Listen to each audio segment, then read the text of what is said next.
하겠습니다. 하나님 말씀 민수기 6장 22절에서 27절입니다.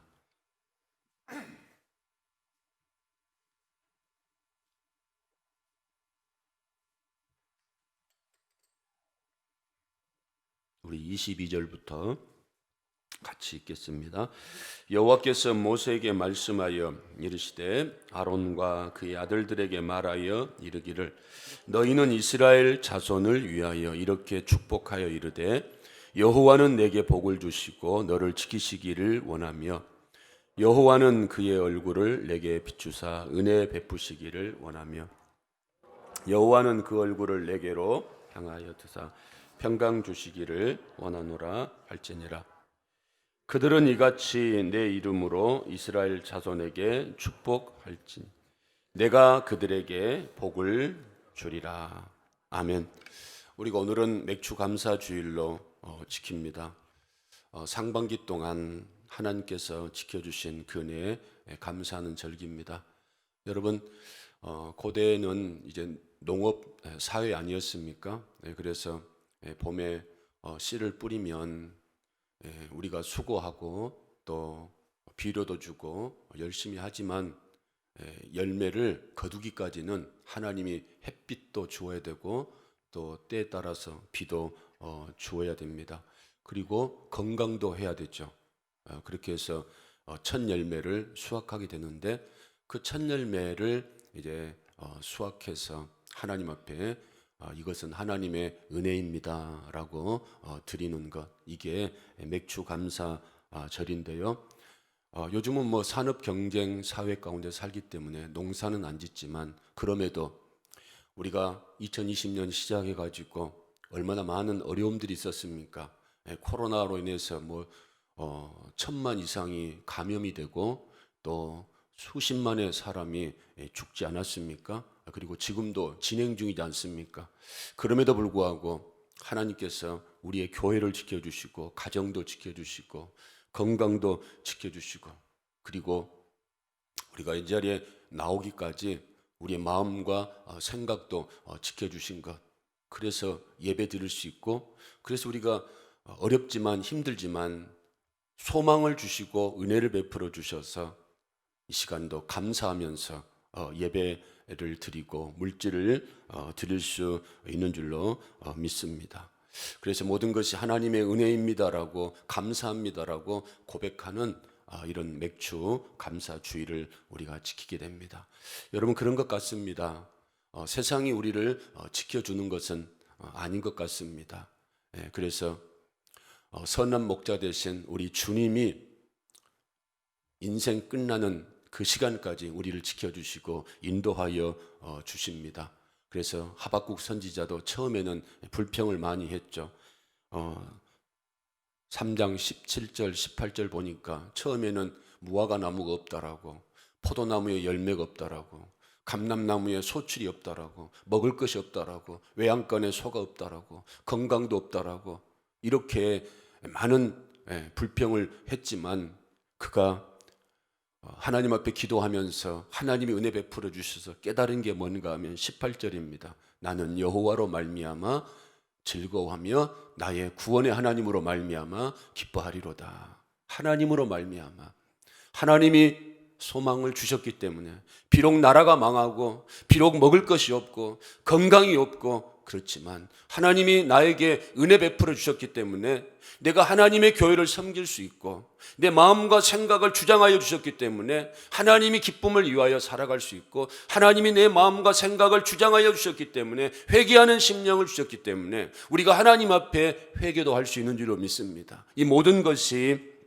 하나님의 은혜다. 그래서 하박국 선지자는 뭐라고 말합니까? 의인은 믿음으로 사는 것이다. 의인은 사람으로 말미암아 사는 것이 아니고 의인은, 예수 믿는 사람은 예수 그리스도를 믿는 믿음으로 사는 것이다.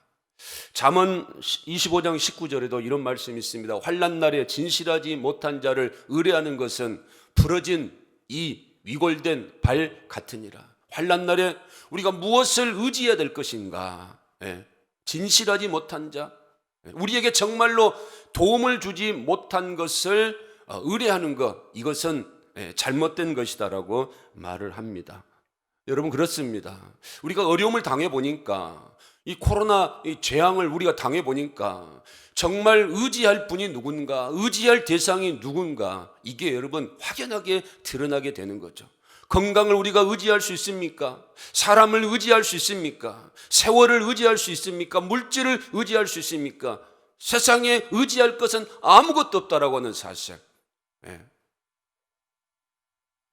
그러나 우리 하나님께서 우리의 소망이 되어주셔서 하나님을 바라볼 수 있도록 말씀을 주시고, 우리가 그 하나님 앞에 나와서 예배를 드릴 수 있도록 은혜를 베풀어 주셨다. 그래서 환난 날에 정말 의지할 대상이 누군가를 깨닫게 되는데, 평상시에 그 환난 날에 의지의 대상이 되는 이런 분이 누군가? 라고 하는 것을 평상시에도 의지하며 의뢰하며 신뢰하며 살아가는 것, 이게 여러분 지혜로운 이런 사람인 줄로 믿습니다. 시편 146편 3절 5절에서도 귀인들을 의지하지 말라, 도울 힘이 없는 인생도 의지하지 말라. 왜냐하면 호흡이 끊어지면 흙으로 돌아가서 그날에 그의 생각이 소멸하리로다. 성경은 줄기차게 우리들에게 말합니다. 세상 바라보지 말고, 사람 바라보지 말고, 환경 바라보지 말고, 연약한 나를 바라보지 말고 하나님을 바라보라고. 왜 불안해하느냐? 왜 걱정해하느냐? 왜 낭망해하느냐? 왜 염려하느냐? 왜 두려워하느냐? 왜 놀라느냐? 왜 떠느냐? 너는 누구를 바라보라? 하나님을 바라보라. 여러분, 우리가 오늘 여기까지 이만한 믿음을 가지고 살아올 수 있었던 것은 사람을 바라봤기 때문이 아니고요, 물질을 바라봤기 때문이 아니고요, 우리가 하나님을 바라봤기 때문에, 살아계신 하나님을 바라봤기 때문에 하나님이 나를 도와주실 것이다라고, 하나님이 나를 붙들어 주실 것이다라고, 하나님이 우리 교회와 자녀들과 건강과 내 마음과 내 생각을 지켜주시고 붙들어 주실 것이다라고 하는 이런 불같은 믿음과 불같은 소망이 있었기 때문에 오늘 우리가 이 자리까지 나올 수 있는 줄로 믿습니다. 그래서 여러분, 사도 바울은 자기가 다 한 것 같지만, 자기가 헌신하고 자기가 봉사하고 자기가 교회를 세우고 자기가 전도하고 모든 것을 다 한 것 같지만, 이 또한 하나님의 은혜가 아니면 어떻게 그것을 내가 감당할 수 있겠는가? 그래서 맥주 감사주일은 모든 것은, 모든 열매는 하나님의 도우심과 하나님의 은혜가 아니면 불가능합니다 라고 하는 이런 신앙의 고백을 하기 위해서 우리가 이 시간도 맥주 감사 주일을 지키는 줄로 믿습니다. 그래서 하나님께서 출애굽한 이스라엘 백성들, 이제 광야에 머물고 있는 이스라엘 백성들에게 말씀하십니다. 앞으로 너희들은 이제 흩어져 살더라도 1년에 3번은 나에게 나와서 감사해야 할 것이다. 그 3번이 뭐겠어요? 유월절이라는 겁니다. 애굽에서 하나님이 구원해 주셨다는 겁니다.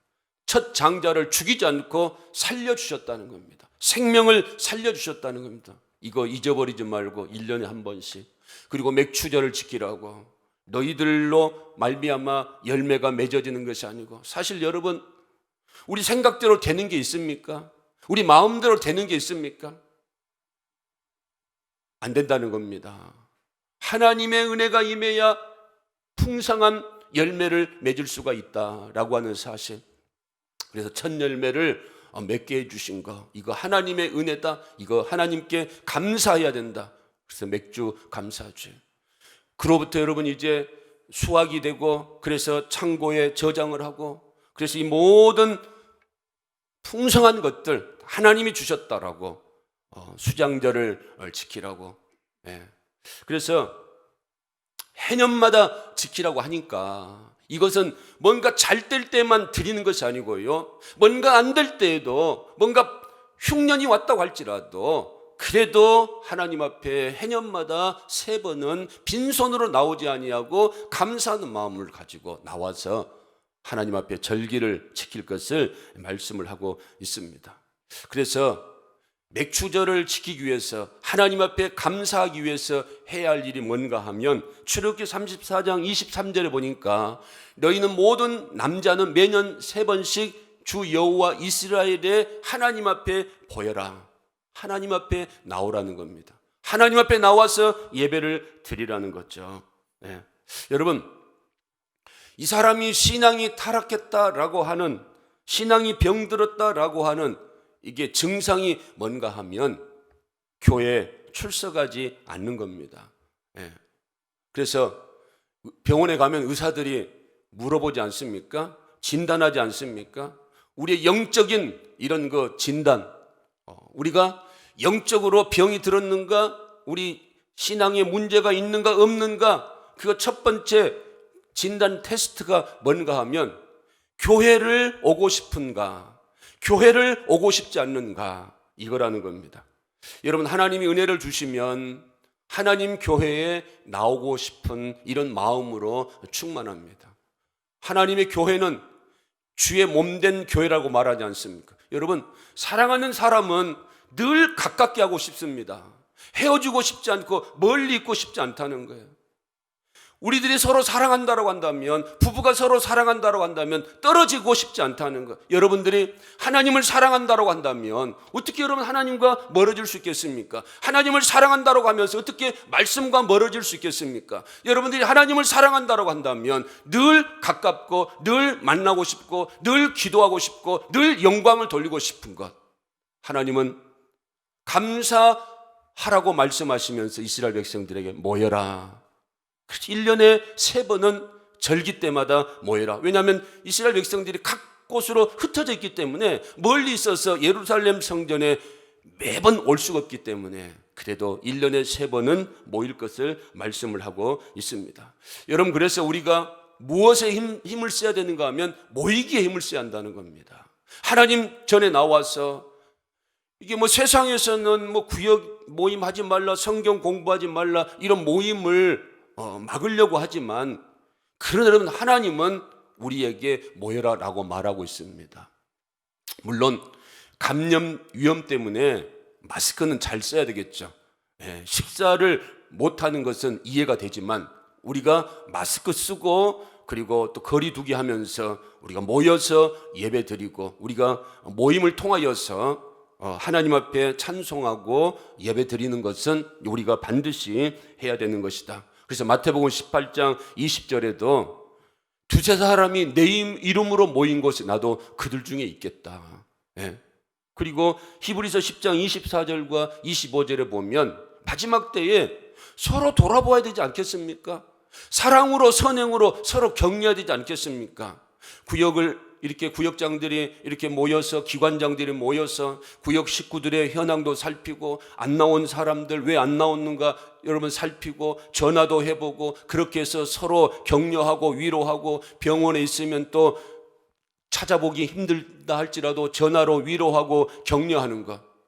우리 인생들은 서로 함께 위로하고 격려하며 도와주며 살아갈 수 있도록 창조되었다는 거예요. 하나님은 아담이 독차하는 것 보시기에 좋지 않으셨다라고 말씀하셨어요. 독차하는 것. 그래서 부부끼리 함께 살면서, 가족끼리 함께 살면서, 성도들끼리 함께 예배하면서 하나님 보시기에 좋은 이런 믿음의 삶을 살아가게 하신 줄로 믿습니다. 그래서 여러분, 우리 교회는 모이기에 힘쓰는 교회가 될 수 있기를 주님의 이름으로 축원을 드립니다. 코로나19로 인해서 이제 현장 예배가 아니고 이제 온라인 예배로 드리는 경우들이 많이 있습니다. 여러분, 그런데 운동 경기를 하다 보면 지금 무관중으로 하죠. TV를 보면 여러분, 그 현장에서 응원을 하면서 경기를 보는 것과 TV를 통해서 보는 것은 확연히 다르다는 거예요.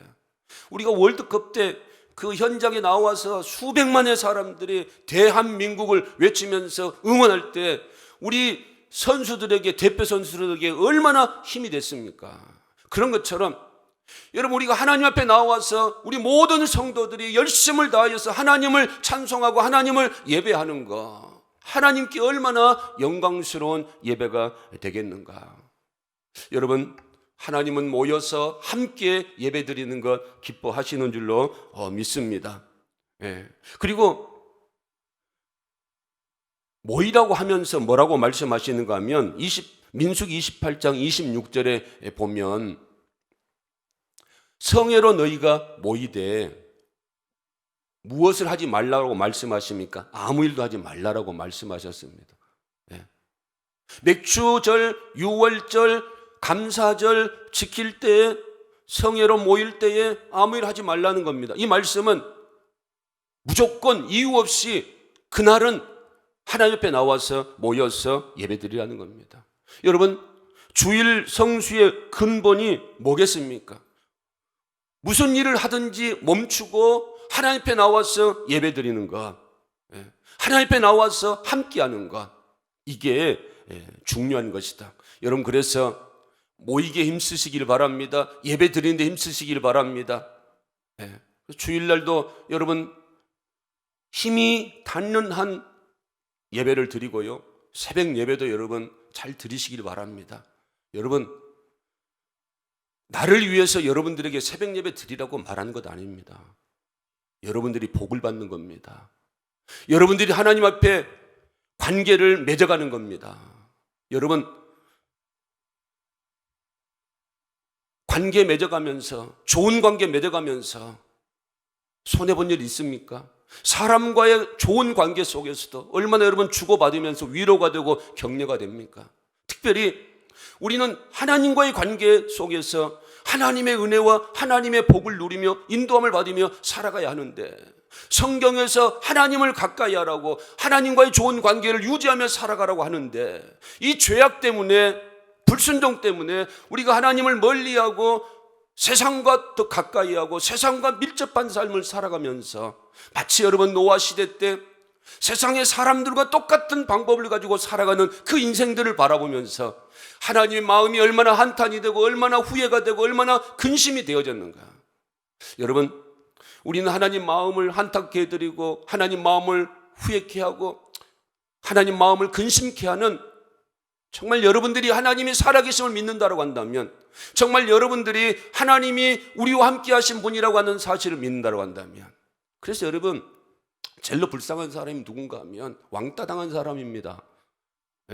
직장에서도 왕따 당한 사람이에요. 세상에서도 왕따 당한 사람입니다. 하나님께 왕따 당하지 않기를 바랍니다. 우리는 하나님께로부터 복을 누리며 살아야 돼요. 오늘 말씀에도 보면 여러분, 하나님이 주시고자 하는 게 뭐겠습니까? 복인데.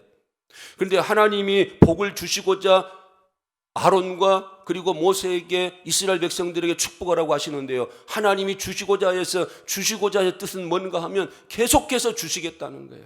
이 말씀은 우리가 하나님의 은혜와 하나님의 인도하심과 하나님의 지키심과 보호하심을 계속해서 받아야 한다는 거예요. 어린아이가 여러분 학교 한번 들어가면 끝나는 겁니까?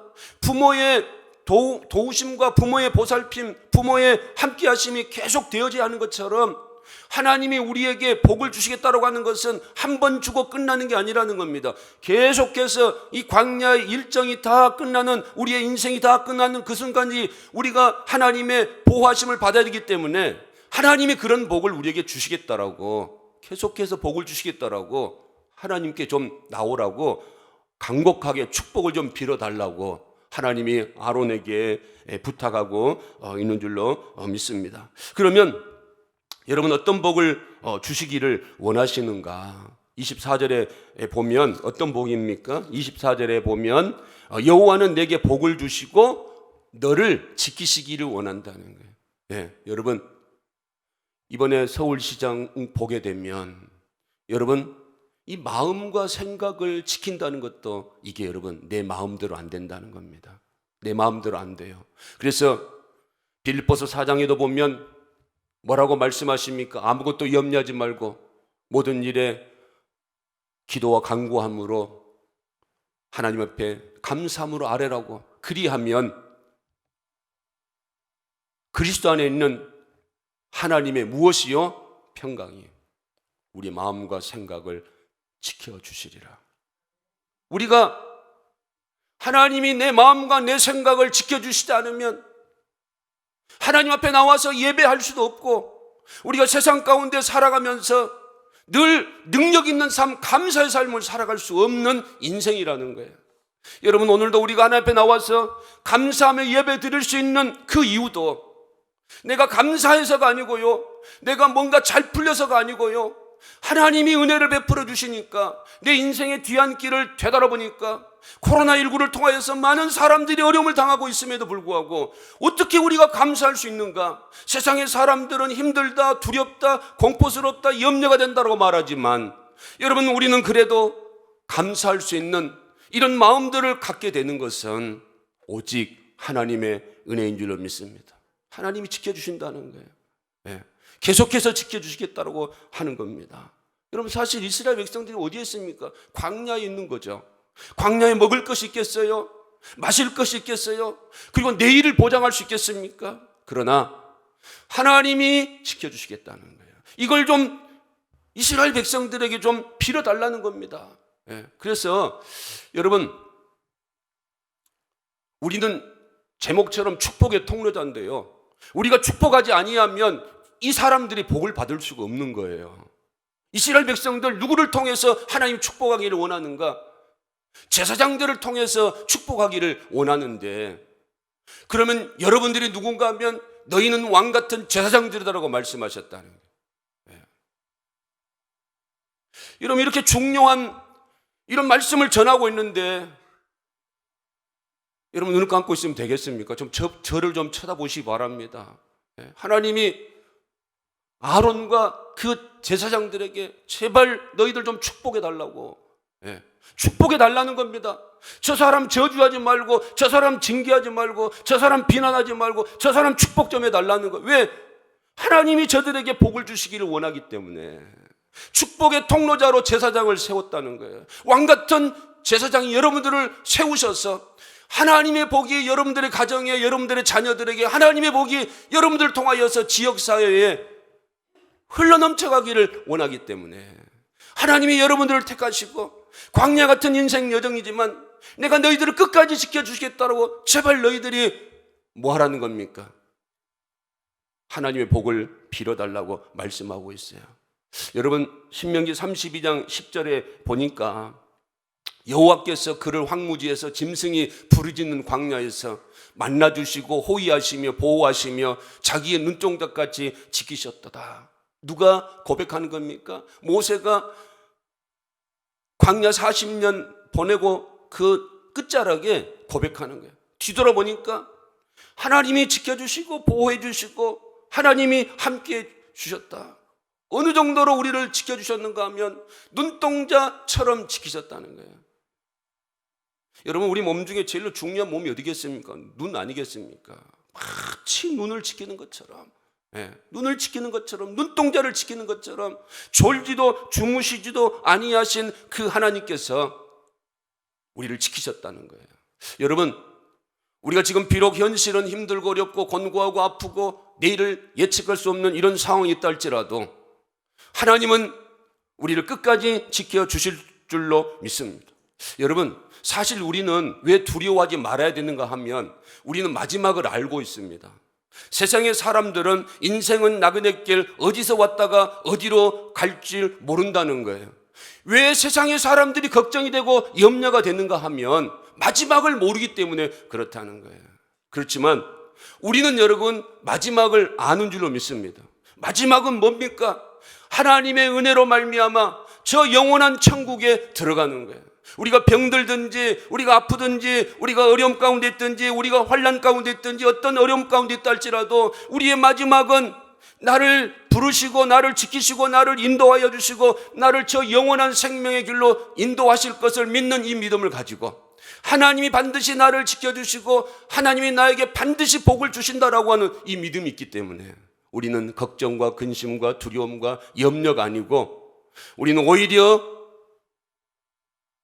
감사하며 살아갈 수 있는 줄로 믿습니다. 그래서 시편 121편 7절과 8절에 여호와께서 누구를 지켜요? 너를 지키고 그리고 모든 환난을 면하게 하신다는 거예요. 또 뭘 지키겠다는 겁니까? 영혼도 지키겠다는 거예요. 세상에 있는 그런 고난만, 환난만 우리에게 지켜주는 것이 아니고 내 영혼도 하나님께서 지켜주시겠다라고 말씀을 하고 있습니다. 사실 여러분, 우리가 살아가면서 얼마나 많은 어려움들이 있습니까?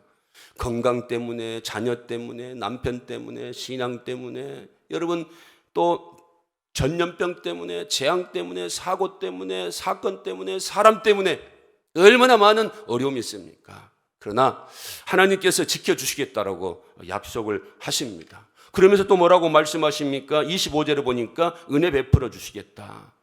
은혜를 하나님이 계속해서 베풀어 주시겠다라고 말씀을 합니다. 여러분, 하나님께서 세상을 창조하시고 제일 먼저 만드신 게 뭔가 하면 빛이었습니다.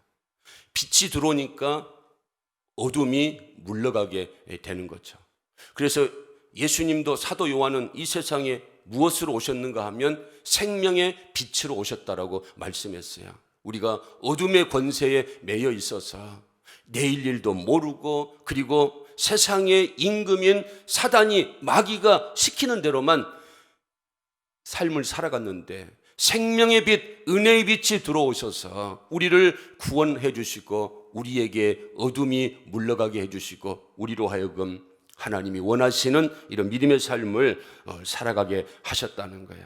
여러분, 그래서 우리가 날마다 뭘 잘 받아야 되겠습니까? 은혜의 빛을 잘 받아야 돼요. 우리 이제 교회에 올라오다 보면 여러분 화분이 많이 있는데요, 이 화분들이요 빛을 잘 받으면 건강하게 이렇게 잘 피어져 갑니다. 그래서 이 강대상에 화분들이 올라오면요 햇빛을 못 받기 때문에, 자연 이런 그 빛을 못 받기 때문에 시들시들해지는 거예요. 그래서 다시 또 이렇게 밖에 내놓고 햇볕을 받게 하고, 그래서 영양분을 공급받게 하고. 여러분, 우리 마음 가운데 염려의 그림자, 걱정의 그림자, 근심의 그림자, 이런 모든 것들 하나님의 은혜의 빛을 받으면 다 물러갈 수 있는 줄로 믿습니다. 그 은혜를 베풀어 주시겠다는 거죠. 그 은혜의 복을 우리에게 주시겠다 말씀을 하십니다. 그리고 세 번째로는 뭘 주시겠다라고 말씀하신가 하면 평강을 주시겠다는 겁니다. 평강이라고 하는 것은 이제 살롬이라고 하는 뜻인데, 마음 가운데 어떤 분쟁도, 어떤 갈등도, 어떤 근심도, 걱정도 없게 해 주시겠다. 시편 23편 1절과 2절에 보니까 이런 말씀이 있습니다. 여호와는 나의 목자시니 내게 부족함이 없으리로다. 다윗의 고백입니다. 하나님이 나의 목자가 되시니까 내 마음 가운데 뭐가 온다? 평강이 온다는 거죠. 여러분들의 목자는 누굽니까? TV입니까? 돈입니까? 물질입니까? 세상입니까? 여러분, 이 세상의 것이 목자가 되면, 그 세상의 것을 따라가게 되면 우리에게는 진정한 평강이 없다는 거예요. 그러나 우리의 선한 목자가 되시고 진정한 목자가 되신 예수 그리스도, 그분을 따라가게 되면 우리 마음 가운데 무엇이 오게 되는가? 평강이라는 겁니다. 여러분, 예수님이 우리에게 오신 목적이 뭔가 하면, 죄라고 하는 것은 여러분 두려움입니다. 죄가 두려울 때에 하나님이 두려워서 떠나게 되고요, 죄가 두려울 때에 사람과의 관계도 멀어지게 되는 겁니다. 이 죄라고 하는 것은 우리에게 두려움을 가져다 준다는 거예요. 그러나 하나님은 사랑인데 요한일서에 보면 사랑에는 두려움이 없다라는 거예요.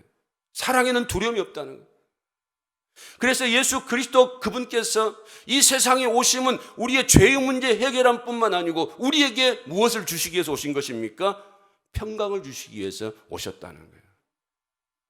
십자가 하면 죄사함만 생각을 하는데, 구원받은 것만 생각을 하는데요, 여러분, 구원을 받아도 걱정과 근심과 염려에 매여 살아가는 사람들이 얼마나 많이 있습니까? 하나님은 죄의 문제만을 해결해 주시러 오신 것이 아니고 하늘의 평화, 하나님을 믿는 사람들에게 평화를 주시기 위해서, 진정한 기쁨과 진정한 만족과 진정한 감사를 누리며 살아갈 수 있도록 평강을 주시기 위해서 이 땅 가운데 오신 줄로 믿습니다. 그러므로 여러분, 우리가 예수 그리스도를 진정으로 만났다고 한다면, 우리가 하나님의 은혜로 충만하다고 한다면 우리 마음은 무엇으로 차고 넘쳐야 돼요? 평강으로 차고 넘쳐야 돼요. 그런데 우리는 늘 그렇지 못한 삶을 살아가는데 그 이유는 여호와가 진정한 나의 목자가 못 되기 때문에 그렇다는 거예요. 여러분, 이 시간 주신 말씀을 통하여 여러분들이 평강의 복을 받으시기를 바랍니다. 은혜의 빛을 바르시기를 바랍니다. 지켜주시는 복을 받으시기를 바랍니다. 그래서 오늘 27절에 뭐라고 말씀하고 있습니까? 그들은 이같이 내 이름으로 이스라엘 자손에게 축복할지니 내가 그들에게 복을 주리라. 여러분, 복은요, 누가 주는 겁니까? 내가 주는 것도 아니고요, 세상이 주는 것도 아니고요, 내가 복을 뭐하리라? 주리라. 하나님이 복을 주신다는 거예요. 하나님이. 다른 곳에 가서 복 받기를 원하지 말길 바랍니다. 예. 하나님이 영적인 복, 신령한 복, 세상 가운데 살아가면서 필요한 모든 것들 하나님이 채워주시고 하나님이 축복해 주시는 분이신 줄로 믿습니다. 그리고 우리는 누군가 하나님의 복을 축복, 빌어주는 사람이라는 거예요. 그럴 때 내가 축복해 줄 때에 그 사람이 뭘 받게 되는 거예요? 복을 받게 되는 거예요. 네. 그래서 여러분, 아브라함에게도 그러지 않습니까? 너가 비는 자가 복을 받을 것이고 너가 저주하는 자가 뭘 받을 것이다? 저주를 받을 것이다. 여러분, 그래서 우리에게 이 축복권이 있는 겁니다. 그래서 자녀들 여러분 주의 이름으로 축복하시길 바랍니다. 우리 성도들도 여러분 축복해 주시길 바랍니다. 우리 교회도 여러분 축복해 주시길 바랍니다. 여러분들이 담임 목사도 축복해 주시기 바랍니다. 저만 여러분들에게 복 받을지어다라고 축복을 비는 게 아니고요, 여러분들도 담임 목사를 위해서 축복받도록. 그래서 여러분, 저도 건강의 복도 받고 그리고 믿음의 복도 받고 은혜의 복도 받고, 빌어주기 싫은 것 같구만요. 저 잘 되면 뭐 배 아픕니까? 여러분, 장로님들도 마찬가지예요. 장로님들도 여러분 축복해 주시고 우리 권사님들도 축복해 주시고 우리 안수 집사님들도 축복해 주시고 우리 서리 집사님들도 축복해 주시고, 우리 청년들도 축복해 주시고 우리 주일학교도 축복해 주시고, 여러분들이 비는 대로 여러분들이 축복하는 대로 내가 그들에게 뭘 주리라? 복을 주리라 약속하셨습니다. 오늘 주신 말씀을 여러분 잘 기억하셔서, 현실은 우리가 어렵고 재앙 가운데 있어서 예측할 수 없는 삶을 살아가지만 오늘 하나님이 약속하셨어요. 지켜주신다, 은혜 내려주신다, 평강의 복 주신다 약속하셨으니까 여러분들이 복을 받으시고 여러분들이 그 복을 나누어줄 수 있는 귀한 은혜가 있기를 주님